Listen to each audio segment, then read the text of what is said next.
Hello, I'm Sophie Jackson, publisher and head of strategic content at the Treasury Today Group.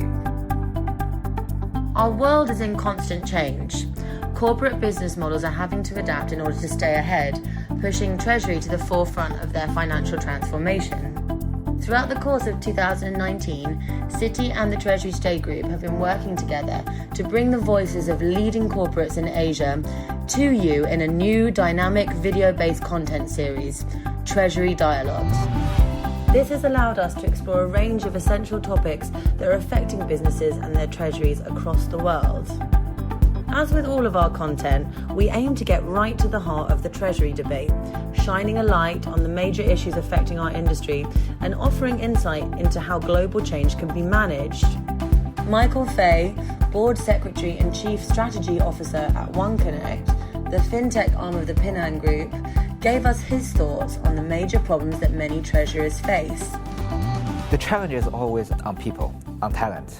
By talent, I mean people who understand both the business as well as the technology.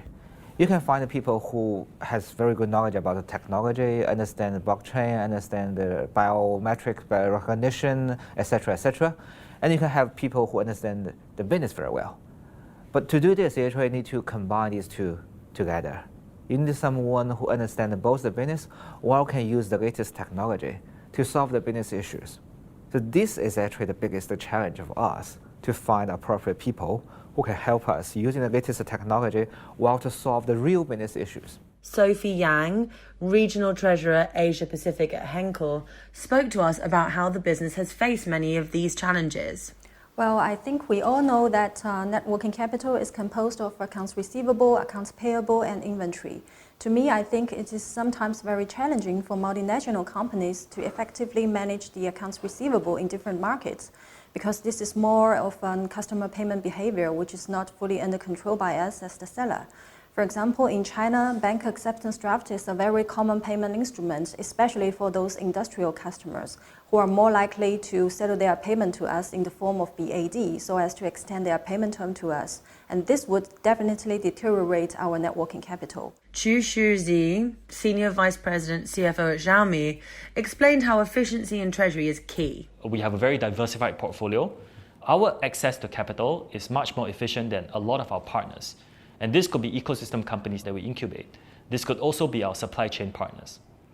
So one of the things that we do is we build a very comprehensive set of risk control models, very similar to what the rating companies do. And at the appropriate time and in the appropriate scenario, we allow some of our upstream partners and a lot of our downstream ecosystem partners to enjoy the benefits of this very efficient capital. In short, we allow them to leverage Xiaomi's scale in order to have the most efficient capital possible. But how will the use of new technology enhance a Treasury team's skill set? Manu Taneja, Executive Cash Management and Treasury Services APAC at General Electric, gave us his view. I think very clearly two skill sets will probably evolve over time. I think as automation has started to deliver now, there is actually creation of bandwidth in teams which are already stretched. Normally, Treasury teams are fairly stretched. So now, these teams can now begin to focus more on strategic aspects. The second skill set that I think will evolve over a period of time is the fact that the data and data processing techniques and analytics which is available now, that will continue to embed itself in the processes and into the decision-making aspects. The whole Treasury Dialogue series can be viewed online at treasurytoday.com.